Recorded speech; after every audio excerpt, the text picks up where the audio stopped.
नमस्कार दोस्तों, मैं अजीत कुमार आपका स्वागत करता हूं अरविहान के YouTube चैनल पर, जो सिर्फ और सिर्फ मेहनत करता है आप जैसे मेहनती विद्यार्थियों के लिए। दोस्तों, 18 से आपकी क्वार्टरली एग्जाम शुरू हो रही है और आपने क्वार्टरली एग्जाम के लिए ताबड़तोड़ मेहनत करी है, दिन रात एक करके मेहनत करी है।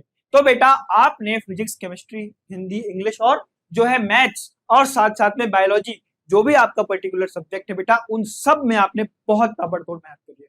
तो बेटा, आपने इतना सारा सिलेबस पढ़ा है, मैं अगर आपकी थोड़ी हेल्प कर सकूं तो मैंने क्या सोचा कि मैं केमिस्ट्री में कुछ ऐसे इंपॉर्टेंट क्वेश्चन बता देता हूं बच्चों को, जिससे बच्चों को कम रिवीजन करना पड़े, कम टॉपिक्स पढ़ना पड़े और नंबर पूरे आए।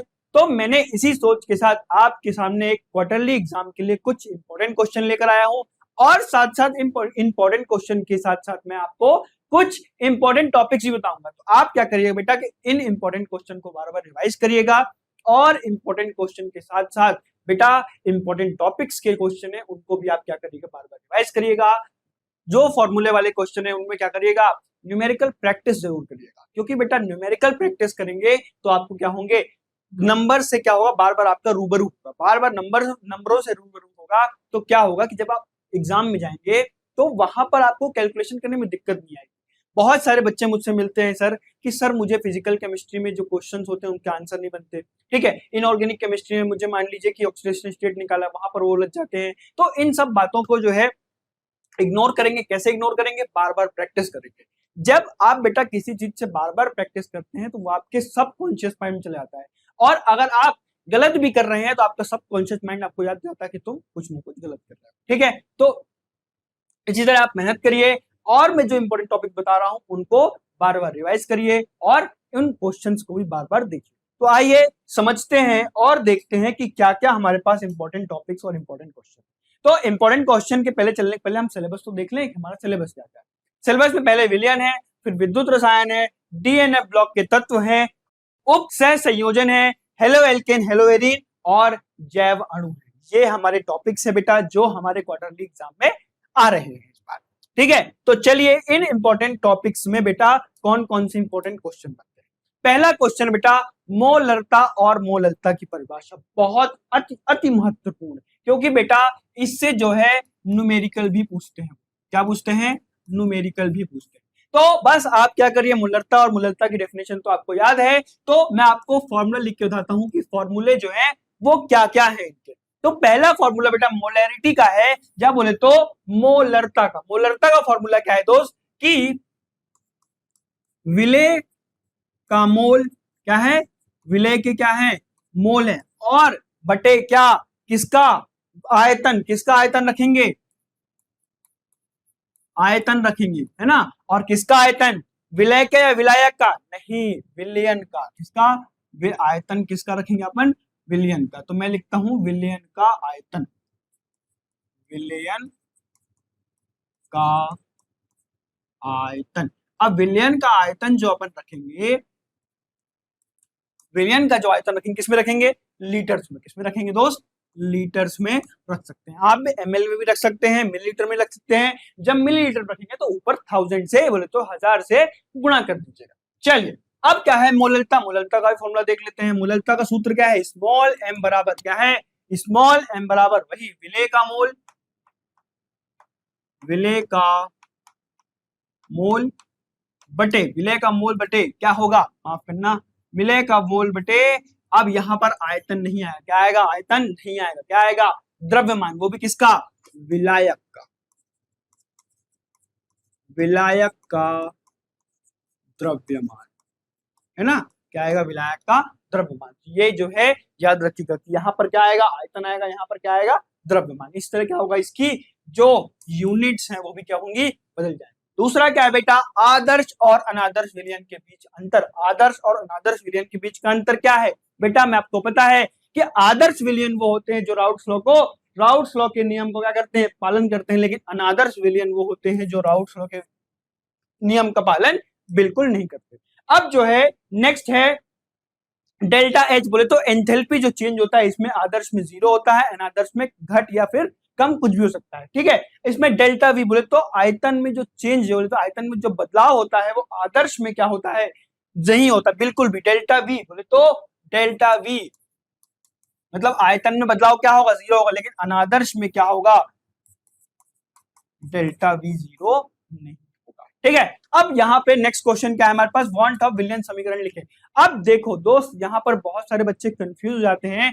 जब मैं क्वेश्चन देता हूँ वांट ऑफ विलियन समीकरण लिखे, तो वो क्या करते हैं कि वांट ऑफ घटक लिख लेते हैं।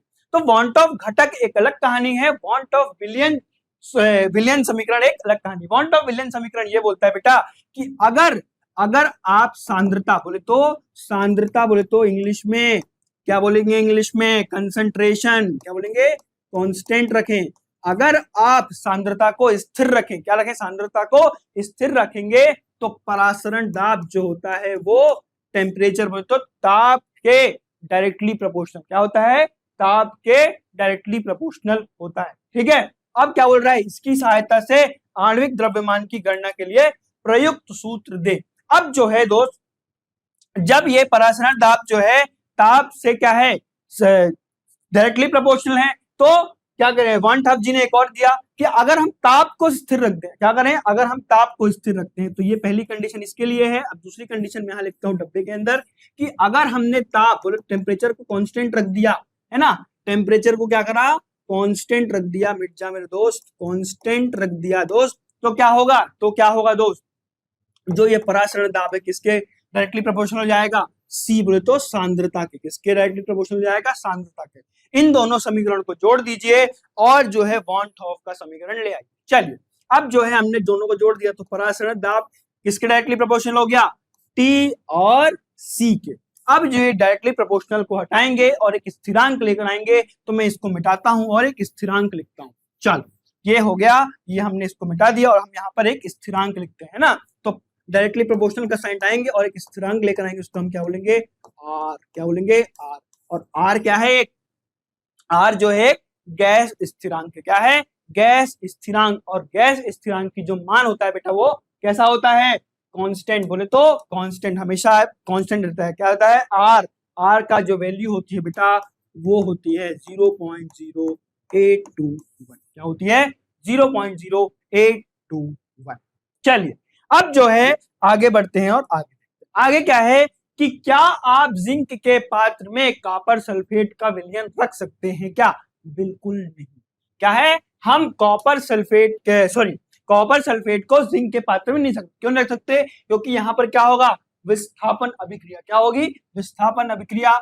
Zn क्या करेगा, कॉपर सल्फेट से कॉपर को हटा करके ZnSO4 क्या बना लेगा, ZnSO4 तो जिंक सल्फेट। ठीक है, मानक हाइड्रोजन इलेक्ट्रोड क्या है, मानक हाइड्रोजन इलेक्ट्रोड बहुत इंपॉर्टेंट टॉपिक है। ठीक है, मानक हाइड्रोजन इलेक्ट्रोड क्या है, एक संदर्भ इलेक्ट्रोड है, जिससे हमने क्या करा, एक पर्टिकुलर ताप में, एक फिक्स ताप में हमने क्या करा, उसका विभव नाप लिया। और मानक हाइड्रोजन इलेक्ट्रोड में जो हाइड्रोजन का जो इलेक्ट्रोड का विभव हमने क्या माना, 0 माना। और जो है हम जो दूसरे इलेक्ट्रोड हैं उनका विभव नाप सकते हैं। ये क्या है हमारे पास, मानक हाइड्रोजन इलेक्ट्रोड। तीसरा, संचारण किसे कहते हैं, इसे प्रभावित करने वाले 3 कारकों के नाम लिखिए। संचारण बहुत आसान टॉपिक है, हम अपने डेली लाइफ में जरूर देखते हैं। संचारण किसको कहते हैं, अंग्रेजी बोले तो करोजन, क्या बोलते हैं, करोजन बोले तो जंग लगना। तो संचारण क्या होता है बेटा, कि जब किसी धातु में क्या होती है, जब किसी धातु का क्या हो, ऑक्सीकरण, क्या हो जाए, ऑक्सीकरण। और ऑक्सीकरण क्यों हो रहा है, क्योंकि वातावरण में क्या उपस्थित है, वातावरण में उपस्थित है नमी, और साथ साथ क्या उपस्थित है, गैस है, क्या प्रेजेंट है, नमी और गैस। इसलिए क्या होता है कि धातु क्या होता है, धातु का ऑक्सीकरण होता है। अब जो है इसे प्रभावित करने वाले 3 कारक लिखिए। पहला कारक होगा दोस्त क्या, धातु का व्यवहार, है ना, क्या मतलब कि धातु का व्यवहार कैसा है। दूसरा, धातु में कितनी अशुद्धियां हैं। और तीसरा क्या, धातु किस वातावरण में रखा हुआ है। ठीक है, तो ये सब जो है चीजें मैटर करती हैं और संचारण बोले तो करोजन कहलाती है। ठीक है, इसका एग्जांपल आप कैसे लिख सकते हैं, लोहे में जंग लगना। ठीक है, लोहे में जंग लगना भी एक संचारण का एग्जांपल है। चलिए आगे देखते हैं। क्या, आणविक चालकता, बहुत आसान टॉपिक है, बहुत आसान। आणविक चालकता क्या होती है दोस्त, आणविक चालकता क्या है, किसी भी विद्युत अपघटन के, क्या, किसी भी विद्युत अपघटन के 1 मोल के कुल आयनों की चालकता, क्या, किसी विद्युत अपघटन के 1 मोल द्वारा दिए गए कुल आयनों की चालकता क्या होगा, क्या होगा, आणविक चालकता होगा। और तुल्यांकी चालकता क्या होगी, तुल्यांकी बस सेम ही रहेगा, क्या रहेगा, यहाँ पर हम क्या करेंगे, 1 मोल की जगह क्या लेंगे, 1 ग्राम तुल्यांकी भार, क्या लेंगे, 1 ग्राम तुल्यांकी भार के द्वारा दिए गए कुल आयनों की चालकता को क्या बोलेंगे, तुल्यांकी चालकता बोलेंगे। ठीक है बेटा, इन दोनों में जो है संबंध भी क्या करते हैं, वो पूछ लेते हैं। ठीक है, तो उन संबंधों के बारे में भी आपको ध्यान रखना है। आणविक चालकता जो है, इसका फॉर्मूला मैं आपको लिख के बता देता हूं, लेमडा एम बराबर के कप्पा इंटू 1000 बटे एम। और तुल्यांकी चालकता क्या होगा, kappa sorry lambda E Q लिखेंगे, ई क्यू बराबर के इंटू 1000 बटे तुल्यांकी भार, या बोले तो इक्विवेलेंट मास, अंग्रेजी में इक्विवेलेंट मास बोलते हैं। ठीक है, चल नेक्स्ट क्या है, सेंडमेयर अभिक्रिया और उदाहरण सहित लिखिए। बेटा आपको मैं उम्मीद कर रहा हूं कि मैं क्वेश्चन बोलते जा रहा हूं, आपके दिमाग में जो है आंसर आते जा रहे हैं। अगर आपके दिमाग में आंसर नहीं आ रहे बेटा, तो कहीं नहीं खतरे की घंटी बज रही है। ठीक है, तो बेटा अगर खतरे की घंटी अभी भी है, अभी भी समय है हमारे पास, आज ही अरिविहान ऐप डाउनलोड करिए। और अरिविहान ऐप के अंदर बेटा उन्नति बैच चल रही है। उन्नति बैच से बेटा आप हर टॉपिक को बहुत आराम से, बहुत खोल खोल कर पढ़ सकते हैं। और बेटा उन्नति बैच में एक बहुत अच्छी बात यह है कि जैसे मान लीजिए आपने सेंडमेयर अभिक्रिया और उसके उदाहरण सहित लिखिए, इस सेंडमेयर रिएक्शन के बारे में पढ़ा, क्या पढ़ा आपने, उदाहरण के लिए आपने मानते हैं कि आपने सेंडमेयर रिएक्शन पढ़ी, तो सेंडमेयर रिएक्शन के जो टॉपिक होगा उसके नीचे बेटा सेंडमेयर रिएक्शन से संबंधित बहुत सारे सवाल भी दिए होंगे। तो आपको बेटा टॉपिक पढ़ेंगे, टॉपिक रिवाइज होगा, और टॉपिक रिवाइज करने के लिए आप क्या कर सकते हैं, आप क्वेश्चन भी लगा सकते हैं, जिससे आपका टॉपिक क्या होगा और स्ट्रॉन्ग हो जाएगा। ठीक है, तो आइए देखते हैं सेंडमेयर अभिक्रिया क्या होती है। सेंडमेयर अभिक्रिया बहुत आसान है। जब हम एनिलीन को, किसको, एनिलीन को किससे रिएक्ट कराते हैं, HNO3 और साथ में HCl, क्या से, साथ में HCl, तो क्या बनेगा, क्या बनेगा, डाइअजोनियम, क्या बनेगा, डाइअजोनियम लवण बनेगा, N2 पॉजिटिव और Cl नेगेटिव, क्या बनेगा, डाइअजोनियम लवण। और ये डाइअजोनियम, और सर यहाँ पे आपने लगाया तो यहाँ लगाया था, बात एक ही है, बात एक ही है दोस्त, आप यहां लगाओ चाहे यहां लगाओ, जब तक क्या बेटा कोई ग्रुप ना लगा हो बेंजीन के ऊपर। अगर मान लो एग्जांपल के ले रहा हूं, अगर यहां पर OH लगा होता, अगर यहां पर OH लगा होता और मैंने क्या करा होता, ये गलती करी होती, तो ये बिल्कुल गलत होता। लेकिन इस बात को याद रखिएगा, आप कंफ्यूज मत होइएगा कि सर आपने यहां बनाया था अब यहां पर बना दिया, तो बेटा वो बात एक ही है, चाहे आप कहीं बना दीजिए। हमेशा बेटा याद रखिएगा कि जब भी बेंजीन रिंग के ऊपर कोई ग्रुप लगा हो, तब आप ऑर्थो, पैरा या मेटा डिसाइड कर सकते हैं। अगर कोई ग्रुप नहीं लगा है पहले से, तो आप ऑर्थो, मेटा, पैरा डिसाइड नहीं कर सकते। तो ये कंफ्यूज मत होइए, सर यहाँ पे लगा दिया, यहाँ पे लगा दिया, बात एक।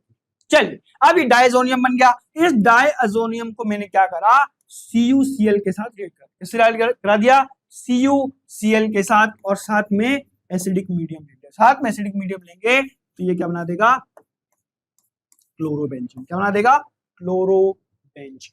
ठीक है, चल इतनी बात आपको समझ में आ गई, और जो है आपको साथ साथ में याद भी हो गई। चलिए अब जो है दोस्तों आगे बढ़ते हैं और आगे देखते हैं आगे क्या है हमारे पास। आगे बेटा जिंक केवल +2 ऑक्सीकरण अवस्था दर्शाता है। क्यों, इसलिए दर्शाता है दोस्तों क्योंकि जो जिंक का इलेक्ट्रॉनिक कॉन्फ़िगरेशन, क्या, जो जिंक का इलेक्ट्रॉनिक कॉन्फ़िगरेशन क्या होता है, माफ करना, 4s2 3d10, जो बाहरी कोश का जो है इलेक्ट्रॉनिक कॉन्फ़िगरेशन जिंक के लिए क्या होगा, 4s2 3d10। लेकिन जो ये 4s2 बाहर होगा कि 3d10 बाहर होगा, 4s2 बाहर होगा। ये तो हमने 4s2 3d10 एनर्जी के हिसाब से, किसके हिसाब से, ऊर्जा के हिसाब से हमने 4s2 और 3d10 अबाउ प्रिंसिपल के हिसाब से लिख दिया, लेकिन बाहर साइड कौन होगा, 4s2 होगा। तो क्या होगा कि जो ये बाहर होगा 4s2 बाहरी कोश में होगा, तो कोई भी आएगा और 2 इलेक्ट्रॉन लेके चला जाएगा। लेकिन क्या 3d से इलेक्ट्रॉन कोई ले सकता है, नहीं ले सकता। इसलिए हमेशा क्या करता है ये, +2 ऑक्सीकरण अवस्था दिखाता है। सिर्फ और सिर्फ क्या करेगा, जिंक 2 इलेक्ट्रॉन जो है बाहर के दे देगा। चलिए क्रोमिल क्लोराइड परीक्षण समीकरण सहित लिखिए। अब क्रोमाइल क्लोराइड क्या होता है, जब हम K2Cr2O7 किसको, K2Cr2O7 को HCl माफ करना NaCl प्लस H2SO4 किसके साथ NaCl और H2SO4 साथ रिएक्ट कराएंगे तो क्या बनेगा CrO2Cl2, ये बनेगा क्रोमिल क्लोराइड। और ये क्रोमिल क्लोराइड का बेटा रंग कैसा होता है, नारंगी, बोले तो ऑरेंज कलर का। किसका होता है, ऑरेंज कलर का होता है। लेंथेनाइट संकुचन क्या होता है दोस्तों, क्या होता है, जो लेंथेनाइट सीरीज होती है, अगर मैं यहाँ पर एक एग्जांपल के लिए बनाऊं कि मान लीजिए यहाँ पर लेंथेनाइट क्या है, आपने देखा हो पीरियोडिक टेबल में लेंथेनाइट किधर होते हैं, नीचे की तरफ होते हैं। अब आपने देखा होगा, मान लीजिए लेंथेनाइट क्या है, अरेंज, इस तरह लेंथेनाइट क्या हुआ है, बैठे हुए मानते हैं 1 2 3 4 5 6 और 7, यहां ऐसे क्या है, लेंथेनाइट बैठे हुए। अब जो है जैसे जैसे लेफ्ट टू राइट, जैसे जैसे लेफ्ट टू राइट बढ़ेंगे तो क्या होगा, परमाणु संख्या बढ़ती जाएगी। क्या होगा, परमाणु संख्या बढ़ेगी तो क्या होगा, इलेक्ट्रॉन भी बढ़ेगा। इलेक्ट्रॉन भी बढ़ेगा तो क्या होगा, इलेक्ट्रॉन जब बढ़ेगा तो कहां आएगा, बाहरी कोश में, उपकोश में, उपकोश में आएगा। कहां आएगा, उपकोश में आएगा। और उपकोश में आने के कारण क्या होगा, न्यूक्लियस से उसका जो अट्रैक्शन है वो क्या होगा, बढ़ता जाएगा। और न्यूक्लियस में अट्रैक्शन बढ़ने के कारण क्या होगा, लेंथेनाइट का साइज क्या होगा, छोटा हो जाएगा। उसको हम क्या बोलते हैं, लेंथेनाइट संकुचन। चलिए, लेंथेनाइट और एक्टिनाइट के बीच में 3 अंतर, ये तो बहुत इजी है और ये आपको आता ही होगा, मेरे को बताने की जरूरत नहीं। चलिए आगे बढ़ते हैं और आगे समझते हैं। चलिए, अब क्या आ गया, द्विक लवण, संकुल लवण को समझाइए और प्रत्येक के एक एक उदाहरण लिखिए। क्या बोल रहा है, द्विक लवण, इंग्लिश बोले तो डबल सॉल्ट, क्या बोले तो डबल सॉल्ट। और जो है ये क्या है, कोऑर्डिनेशन सॉल्ट। हमारे पास पेन जो है गलत सिलेक्ट हो गया है दोस्तों, ये वाला, ठीक है। द्विक लवण और संकुल लवण को समझाइए और प्रत्येक के एक एग्जांपल। तो द्विक लवण क्या होगा बेटा, फिटकरी, क्या, फिटकरी, जो फिटकरी होती है ना, इसको हम इंग्लिश में क्या बोलते हैं, एलम बोलते हैं, वो क्या है, एक द्विक लवण है। और संकुल लवण तो कोई भी ले लेते हैं, मैं एग्जांपल लेता हूं NiCO4। अब आपको पता है द्विक लवण वो होते हैं जो पानी में घुलने के बाद हर आयन क्या होगा, टूट टूट कर अलग हो जाएगा। लेकिन संकुल लवण में क्या होगा कि कोई भी आयन अपनी जो है पहचान नहीं बताएगा। जैसे मान लो कि Na और कार्बन और ऑक्सीजन क्या होंगे, पानी में अलग अलग नहीं होंगे, ठीक है। तो ये होता है संकुल लवण और यह होता है द्विक लवण। क्या बोल रहा है, द्विदंतुर और षटदंतुर लिगेंड के एक एक उदाहरण लिखिए। द्विदंतुर में क्या आ जाएगा बेटा, EN क्या आ जाएगा, इथिलीन डाइअमीन। और क्या होगा, षटदंतुर में कौन सा आ जाएगा, EDTA, क्या आ जाएगा, EDTA, ठीक है। तो ये आपको एग्जांपल तो याद है। द्विदंतुर लिगेंड्स वो होते हैं जिसके पास क्या होते हैं, दो ऐसे एटम, बोले तो दो ऐसे परमाणु होते हैं जो अपने इलेक्ट्रॉन क्या करते हैं, सेंट्रल मेटल एटम को देते हैं। और षटदंतुर में कैसे होते हैं, 6 कैसे होते हैं, 6 ऐसे साइट होती है, बोले तो 6 ऐसे स्थान, या बोले तो परमाणु होते हैं जो क्या करते हैं, सेंट्रल मेटल एटम को क्या करते हैं, अपना इलेक्ट्रॉन देते हैं। विलोपन अभिक्रिया किसे कहते हैं और इससे संबंधित सेटजेव का उल्लेख भी कीजिए। तो विलोपन अभिक्रिया क्या, जैसा ऐसी अभिक्रिया जिसमें क्या हो, किसी ना किसी हम पदार्थ को निकाल कर बाहर फेंक। जैसे मैं एग्जांपल लेता हूं बेटा, जैसे मैं एग्जांपल लेता हूं 2 डिग्री अल्कोहल का, 1 2 3 और ये 4, ठीक है। यहां पर मैं लेता हूं OH, ठीक है, हाइड्रोजन मानते हैं बैलेंस्ड। अगर मैं 2 डिग्री अल्कोहल को एल्कोहलिक KOH, किसके साथ, एल्कोहलिक KOH साथ रिएक्ट कराऊंगा बेटा, तो क्या होगा, इस हाइड्रोजन से क्या होगा, इस बगल वाले हाइड्रोजन से ये OH मिलेगा और क्या करेगा, पानी निकाल देगा। क्या करेगा, पानी निकाल देगा। तो क्या बन जाएगा यहाँ पर, अल्कीन, क्या बन जाएगा, अल्कीन बन जाएगा, ठीक है। अब सर आपने इधर वाला हाइड्रोजन लिया, आप इधर वाला हाइड्रोजन ले सकते हैं, यही है सेटजेव रूल, यही है सेटजेव रूल। ये बोलता है बेटा कि जो एल्कीन होता है वो बाहरी वाला एल्कीन जो होगा वो कम स्टेबल होगा, लेकिन जो बीच में एल्कीन बनेगा वो कैसा होगा, ज्यादा स्टेबल बनेगा, ठीक है। तो यही हमारा सेटजेव रूल है और जो है आपको ये रिएक्शन याद है। चलिए आइए देखते हैं स्थिर क्वाथी मिश्रण। एक पेन सेलेक्ट कर लेते हैं हम और हमारे पास क्या है क्वेश्चन, स्थिर क्वाथी मिश्रण अंग्रेजी में क्या बोलते हैं, इसको एज़ोट्रोप किसे कहते हैं, और ये कितने प्रकार के होते हैं, एक होते हैं निम्न क्वथन और होता है एक उच्च वतन। ठीक है, अंग्रेजी में बोलते हैं बेटा लो बॉइलिंग पॉइंट एजियोट्रॉप और दूसरा है हाई बॉइलिंग पॉइंट एजियोट्रॉप्स कहते हैं। तो आगे क्वेश्चन क्या है, हेनरी का नियम। अगेन बहुत इंपॉर्टेंट क्वेश्चन बेटा, ये हेनरी के नियम पूछ लेते हैं और साथ ही साथ वो क्या करते हैं दोस्तों, क्या है, इससे न्यूमेरिकल भी पूछ लेते हैं। ठीक है, तो इसका समीकरण बनाते हैं अभी अपन और देखते हैं कैसे ये न्यूमेरिकल पूछ सकता है। चलो, तो क्या बोल रहा है, हेनरी का नियम। हेनरी ये बोलता है दोस्तों, हेनरी जी ये बोलते हैं कि स्थिर ताप पर अगर हमने क्या करा है, ताप को स्थिर रखा है, अगर हमने ताप को क्या रखा है, कांस्टेंट, अगर हमने ताप को स्थिर रखा है तो किसी भी गैस, कोई भी गैस जो है द्रव्य में विलीयता, है ना, किसी भी गैस की द्रव्य में विलीयता, विलीयता मतलब क्या, घुलने की क्षमता, है ना, विलीयता मतलब क्या, घुलने की क्षमता। याद रखिएगा कि अगर हमारे पास दाब क्या है, सॉरी ताप क्या है, कांस्टेंट है, और किसी भी गैस में, किसी भी गैस की द्रव्य में घुलने की विलीयता किसके समानुपाती होती है, किसके समानुपाती होगी दोस्तों, किसके, दाब के, किसके समानुपाती होगी, दाब के समानुपाती। बिल्कुल सही बोल रहे हैं कि जितना ज्यादा प्रेशर लगाते आएंगे, जितना दाब लगाएंगे, उतनी मात्रा में गैस क्या होगी, किसी भी द्रव्य में घुलती रहेगी। अब जो है ये समानुपाती का साइन हटाते हैं और एक क्या करते हैं, एक स्थिरांक लगाते हैं ना, और हमने समानुपाती को हटाया और एक स्थिरांक लगाया जिसको हम क्या बोलते हैं, के एच, क्या बोलते हैं, के एच। और के एच होता है बेटा हेनरी स्थिरांक, क्या होता है, हेनरी स्थिरांक होता है। ठीक है, चल नेक्स्ट क्या है, राउट्स लॉ का नियम और इसका गणितीय स्वरूप स्पष्ट कीजिए। बहुत इंपॉर्टेंट क्या है, अगेन बहुत इंपॉर्टेंट क्वेश्चन। ठीक है, इससे जो है बेटा हजारों क्वेश्चन याद रखिएगा कि कभी कभी क्या करते हैं, न्यूमेरिकल क्वेश्चन भी यहां से पूछ लेते हैं। अब राउट्स का नियम ये बोलता है दोस्तों कि अगर जो है विलयन में क्या, अगर किसी विलयन में क्या, अगर किसी विलयन में विलायक की, विलायक का क्या, विलायक का परासरण दाब, क्या, विलायक का परासरण दाब जो होगा वो किसके समानुपाती होगा, विलायक के मोल अंश के समानुपाती। ठीक है, तो क्या बोल रहा है कि परासरण दाब, किसका दाब, परासरण दाब किसके समानुपाती होगा, किसके, मोल अंश के समानुपाती। चलो अब जो है ये जो हमने ये समानुपाती का साइन लगाया इसको हटाएंगे और एक स्थिरांक लेकर आएंगे, माफ करना, के और एक्स ए, क्या है, के ए और एक्स।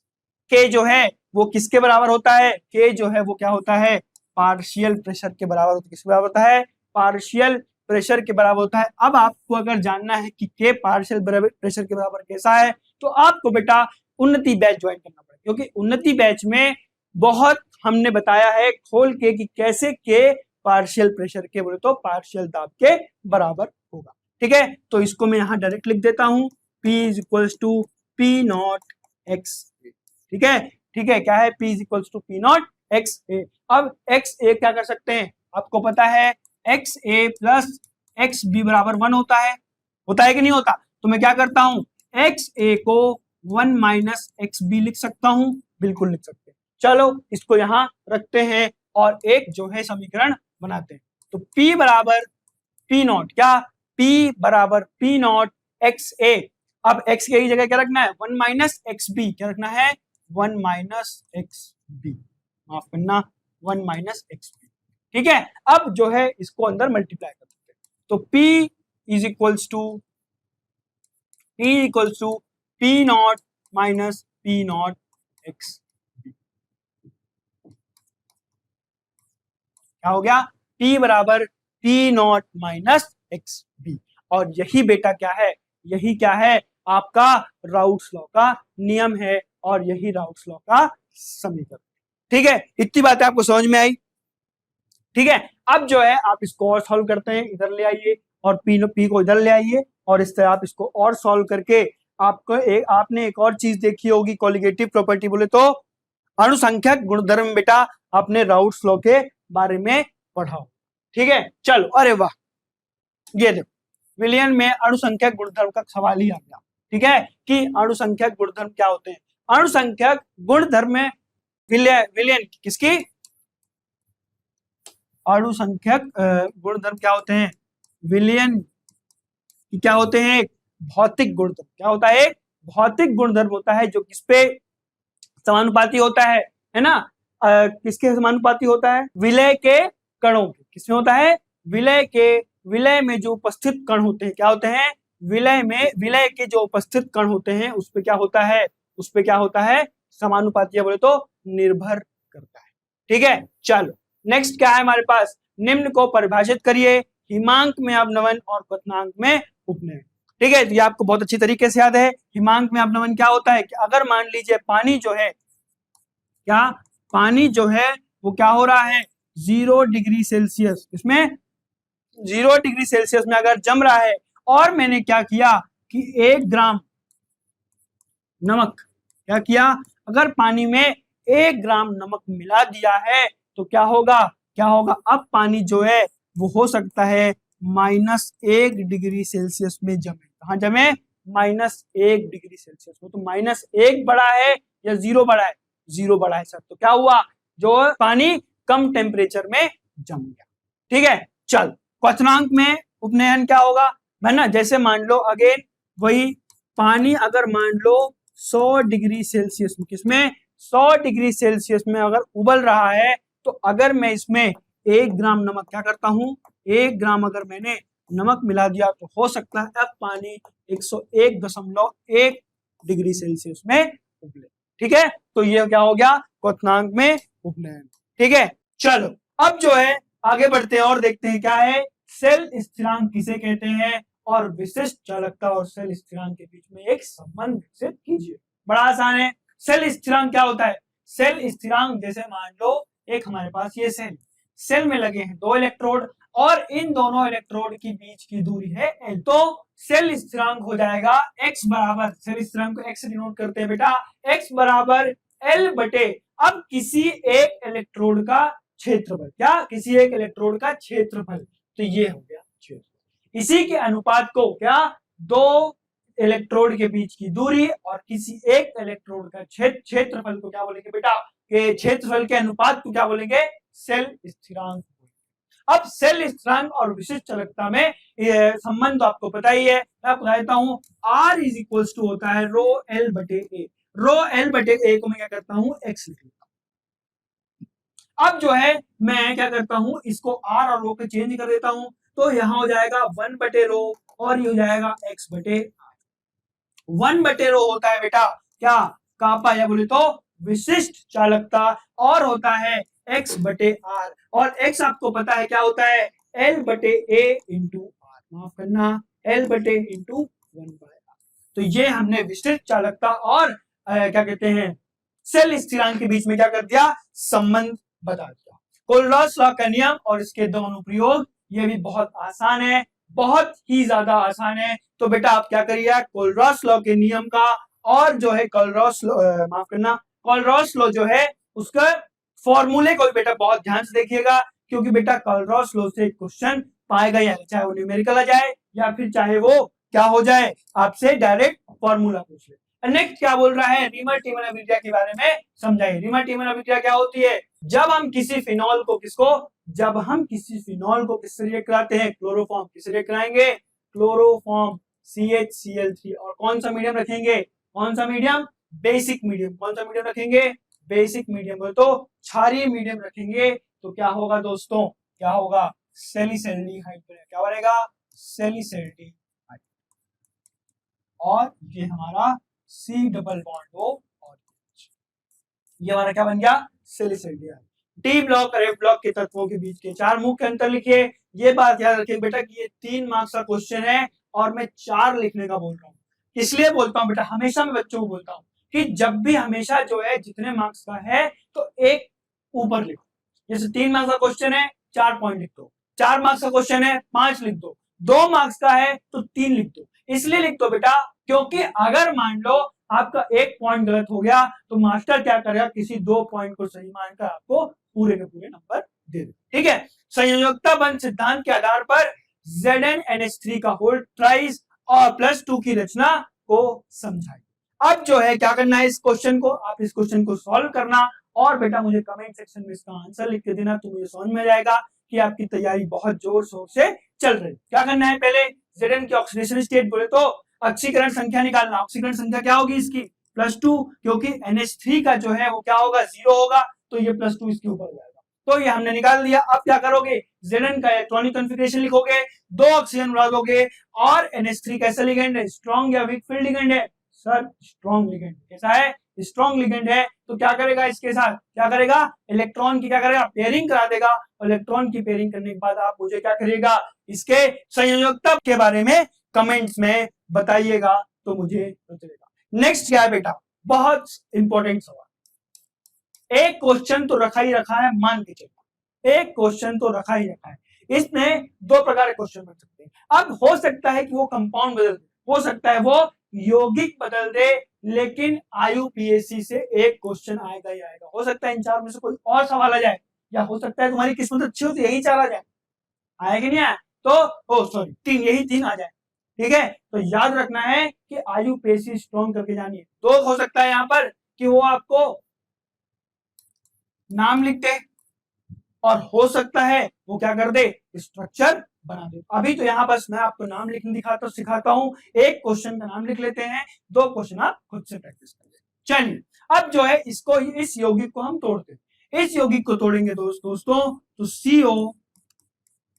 CONH3 का होल 6, ठीक है, यहां पर क्या है, Cl3, तो यहां पर 3 पॉजिटिव और प्लस 3Cl नेगेटिव आएगा।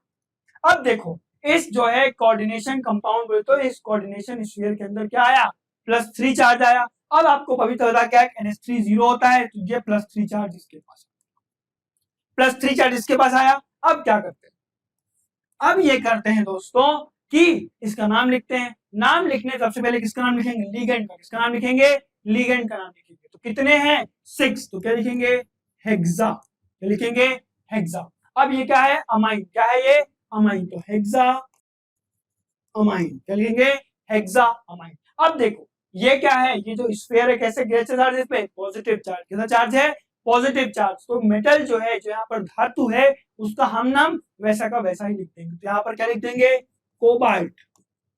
अब क्या करते हैं, अब जो है क्या लिखना है, ऑक्सीकरण संख्या लिखना है। ऑक्सीकरण संख्या हम किस में लिखेंगे, रोमन में। किसमें लिखेंगे, रोमन में, क्योंकि हमारे पास कितने हैं, 3। अब क्या करते हैं, आखिरी का नाम लिख देते हैं। क्लोरीन है तो क्या लिखेंगे, क्लोराइड। क्या लिख देंगे, क्लोराइड। ठीक है, इतनी बातें आपको समझ में आ गई। ये दो क्वेश्चन आप खुद से प्रैक्टिस करिए। चलिए, अब जो है आगे क्या है हमारे पास, घनत्व विचलन। क्या, घनत्व विचलन वाले विलयन और ऋणात्मक विचलन वाले विलयन के 5। ये किसके एग्जाम्पल हैं, वो तो किसके प्रकार है, ये हैं अनादर्श। किसके हैं, अनादर्श विलयन के प्रकार। ठीक है, और बेटा इनके एग्जाम्पल भी जरूर याद कर लीजिएगा, क्योंकि बेटा वो क्या करते हैं, एग्जाम्पल दे देंगे, पूछ लेंगे आदर्श विलयन है या अनादर्श है, फिर क्या करेंगे, वो एग्जाम्पल दे देंगे, पूछ लेंगे वो धनात्मक है या फिर ऋणात्मक है। ठीक है, तो उनके एग्जाम्पल्स भी देख लीजिए। नेक्स्ट क्वेश्चन क्या है, फराडे के विद्युत अपघटन का नियम, है ना। अब फराडे के विद्युत अपघटन के दो, पहला और दूसरा, है ना, जैसे ही बोलते हैं फराडे का पहला नियम, फराडे का दूसरा। दूसरा नियम जो है बेटा पहले नियम का ही विस्तार है। मैं आपको पहला नियम बताता हूं, दूसरा नियम आप देखिए। ठीक है, तो पहला नियम ये बोलता है कि किसी भी विद्युत अपघटन में, क्या, विद्युत अपघटन में किसी इलेक्ट्रोड पर, विद्युत अपघटन में किसी इलेक्ट्रोड पर मुक्त होने वाले पदार्थ की मात्रा, क्या, मुक्त होने वाले पदार्थ की मात्रा किसके समानुपाती होती है, प्रभावित विद्युत धारा के, है ना, क्या, प्रभावित विद्युत धारा के समानुपाती। ठीक है, और दूसरा क्या है, इसी का विस्तार। ठीक है, शुष्क सेल का नामांकित चित्र बनाइए। अब जो है आपको शुष्क सेल का डायग्राम तो बना नहीं सकता हूं, क्योंकि हमारे पास इतना समय नहीं है, तो आप जरूर अपनी बुक में देख कर जाइएगा। और मैं आपको एक एग्जांपल बताता हूं बेटा कि आप इलेक्ट्रोकेमिस्ट्री में तो विद्युत रसायन में हर क्वेश्चन में बिल्कुल जहां पर जरूरी है, ऐसा नहीं कि न्यूमेरिकल आ गया तो आप वहां पे क्या कहते हैं डायग्राम बनाइए। आप जैसे फराडे का नियम पूछा, उन्होंने शुष्क सेल के बारे में पूछा, यहाँ पे तो उन्होंने चित्र ही पूछा था, लेकिन उनने पूछ लिया कि शुष्क सेल के बारे में थोड़ा बताइए। तो आप जो भी जितना रिक्वायरमेंट है, 2 नंबर 4 नंबर 5 नंबर जितने मार्क्स का भी आया वो बताकर आप चित्र जरूर बताइए। चित्र बनाना इसलिए जरूरी बेटा क्योंकि जो मास्टर होता है, जो चेक करने वाला होता है, उसके ऊपर अच्छा इंप्रेशन पड़ता है कि बच्चा पढ़ने वाला। ठीक है, तो इलेक्ट्रोकेमिस्ट्री और भी जैसे विलियन में पराशरण दाब के बारे में पूछ लिया उनने, तो वहां पर भी आप क्या करिएगा, चित्र जरूर बनाइए।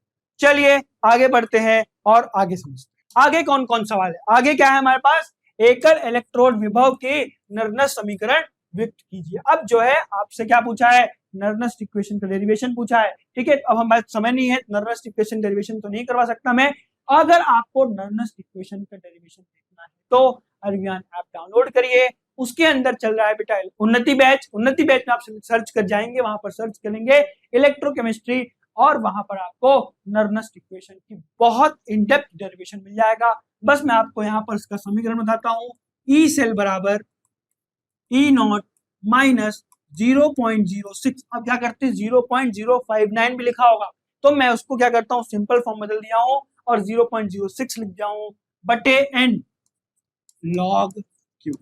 ठीक है, ये हमारे पास नर्नस इक्वेशन। अब क्या है, हुंस-डीकर विधि और रेसिक प्रक्रिया का संक्षिप्त टिप्पणी कीजिए। अब हुंस-डीकर क्या होता है, हुंस-डीकर होता है किसी भी कार्बोक्सिलिक एसिड के सिल्वर सॉल्ट को, क्या, किसी कार्बोक्सिलिक एसिड के सिल्वर सॉल्ट को जब हम क्या करेंगे, किसी हेलोजन, मानता हूं मैं Br2 से रिएक्ट कराया, किससे रिएक्ट कराया, Br2 से कराऊंगा जब रिएक्ट, तो क्या करेगा, एल्काइल हैलाइड। यहाँ पर एक्स क्यों लिख दिया मैं, क्योंकि हम Br से कराया तो Br लिख सकते हैं, अगर क्लोरीन से कराता तो Cl लिख देते, फ्लोरीन से F लिख देते। ठीक है, तो जो भी है वो क्या करेगा, एल्काइल हैलाइड या एकाइल हैलाइड जो है वो दे देगा। और रेसिक प्रोसेस क्या होती है, क्लोरोबेंजीन बनाने की। जब हम बेंजीन को HCl और प्लस O2 से रिएक्ट कराएंगे किसके साथ, CuCl2, तो क्या बना देगा, फिनॉल। क्या बना देगा, ओ क्लोरोबेंजीन। क्या बना देगा, क्लोरोबेंजीन, फिनॉल नहीं, क्लोरोबेंजीन। ठीक है, एल्काइल हैलाइड में SN1 और SN2 के द्वारा नाभिक स्नेही प्रतिस्थापन अभिक्रिया को समझा। SN1 और SN2 बहुत ज्यादा इंपॉर्टेंट, क्या है, अल्ट्रा इंपॉर्टेंट मैं बोलता हूँ, इतना ज्यादा इंपॉर्टेंट है कि ये 1 नंबर, 2 नंबर, 3 नंबर, 5 नंबर तक सवाल यहां से पूछ सकते हैं। आपसे SN1 SN2 का मैकेनिज्म पूछ लेंगे, आपसे अब SN1 SN2 का ऑर्डर पूछ लेंगे कि SN1 रिएक्शन और SN2 रिएक्शन में कौन सा, जैसे SN1 रिएक्शन में आपको पता है कि 3 डिग्री कार्बोकेटाइन, 2 डिग्री कार्बोकेटाइन और 1 डिग्री कार्बोकेटाइन में होती है, और जो है SN1 रिएक्शन जो होता है, सॉरी SN2 जो होता है वो 1 डिग्री कार्बो एनायन, 2 डिग्री कार्बो एनायन और 3 डिग्री कार्बो। तो ये सब बातें जो है वो पूछ लेते हैं। ठीक है, तो इनको जरूर से देख लीजिएगा, SN1 SN2 तैयार करिए। अगला क्वेश्चन आ रहा है हमारा कहां से, डी एंड एफ ब्लॉक। कहां से आ रहा है, डी एंड एफ ब्लॉक के तत्वों से आ रहा है। डी अब क्या बोल रहा है यहाँ पर कि संक्रमण धातु समांतर रंगीन यौगिक बनाते हैं। क्यों बनाते हैं, क्योंकि यहाँ पर क्या होता है, डी ट्रांजिशन। क्या होता है, डी ट्रांजिशन। ठीक है, क्योंकि संक्रमण धातुओं के पास क्या होते हैं, अनपेयर इलेक्ट्रॉन। क्या होते हैं, अनपेयर इलेक्ट्रॉन होते हैं, इस कारण क्या होता है, डी ट्रांजिशन होता है, और इस डी ट्रांजिशन के कारण क्या होता है, यहाँ पर हमें कलर मिलता है। ठीक है, संक्रमण धातु और उनके कई यौगिक अच्छे उत्प्रेरक के रूप में कार्य करते हैं। क्यों कार्य करते हैं, क्योंकि जो ये संक्रमण धातु होते हैं बेटा, वो क्या करते हैं, किसी भी अभिक्रिया में सक्रियण ऊर्जा, क्या करते हैं, किसी भी अभिक्रिया में सक्रियण ऊर्जा को कम कर देते हैं। इसलिए हम क्या करते हैं, संक्रमण धातुओं का इस्तेमाल करते हैं एज अ उत्प्रेरक। क्या करते हैं, उत्प्रेरक। चलो आगे क्या है, अम्लीय और क्षारीय तथा उदासीन मध्यम में KMnO4 का ऑक्सीकारक गुण। क्या कराना है, हमें ऑक्सीकारक गुण बताना है। कहाँ कहाँ, अम्लीय में, क्षारीय में और उदासीन।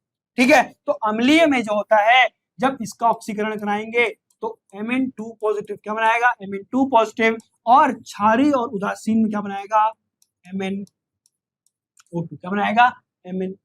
ठीक है, और जो है एग्जांपल आप लिख सकते हैं, जैसे कार्बोक्सिलेज से क्या करेगा, जैसे हम मानते हैं C2O4 2 नेगेटिव से क्या बना देगा, CO2 बना देगा, और Sn+2 से +4। ठीक है, ये हमारे दो एग्जांपल। अब क्या है, इस स्पेक्ट्रोकेमिकल श्रेणी क्या है। अब आपको पता है कि जो लिगेंड्स होते हैं उनका बेटा क्या होता है, विभव के मान के अनुसार, क्या जो स्पेक्ट्रोकेमिकल सीरीज में हम उसको अरेंज करते हैं, स्पेक्ट्रोकेमिकल श्रेणी में अरेंज करते हैं किसके, जो है लिगेंड्स के विभव के मान के अनुसार। दुर्बल क्षेत्र लिगेंड वो होते हैं जो पेयरिंग नहीं करा पाते हैं, और प्रबल क्षेत्र वो होते हैं जो पेयरिंग कराते हैं। ठीक है, अब आपको मैं एक ट्रिक बता देता हूं कैसे आप डिसाइड करो कि दुर्बल है या फिर प्रबल। याद रखो, मैं बताता हूं बच्चों को, सीनॉक्स।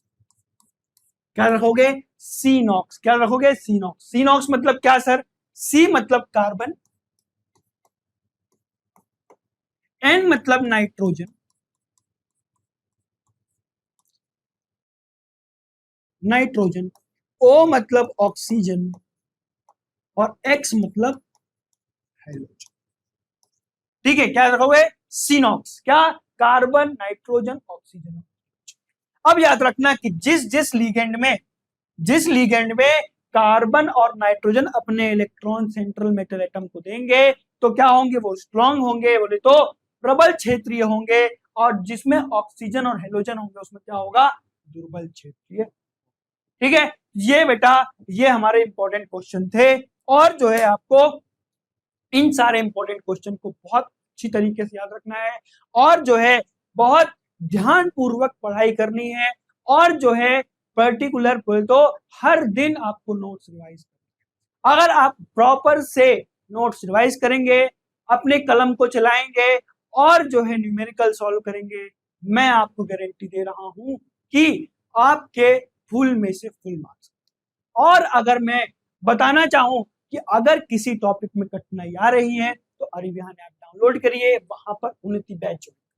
कोई भी डाउट आ रहा है, अरिविहान ऐप डाउनलोड करिए, आस्क बटन का इस्तेमाल। आस्क बटन अरिविहान के अंदर इतना अच्छा फीचर है बेटा कि किसी भी प्लेटफॉर्म में ये फीचर अवेलेबल है। आप क्या करेंगे, आस्क डॉट पर जाएंगे, आप अपना क्वेश्चन वहां पर बोल करके या फोटो खींच करके आप दे। अगर आपको पढ़कर के कोई सोल्यूशन समझ में आता है तो आप पढ़ करके वहां ले सकते हैं। ठीक है, अगर आपको उस क्वेश्चन का वीडियो सोल्यूशन देखना है तो 2 से 3 मिनट के अंदर आपको क्या होगा, वीडियो सोल्यूशन मिल जाएगा उस सवाल का या उस। ठीक है, तो मैं आपसे विदाई लेता हूं, और आपको साथ साथ में बहुत सारी ढेर सारी शुभकामनाएं देता हूं, और बेटा ऑल द बेस्ट बोलता हूं आपके एग्जाम। अच्छा परफॉर्म करिए, फुल में से फुल मार्क्स लेकर आइए। ऑल द बेस्ट, हम मिलेंगे नेक्स्ट लेक्चर में, तब तक के लिए धन्यवाद।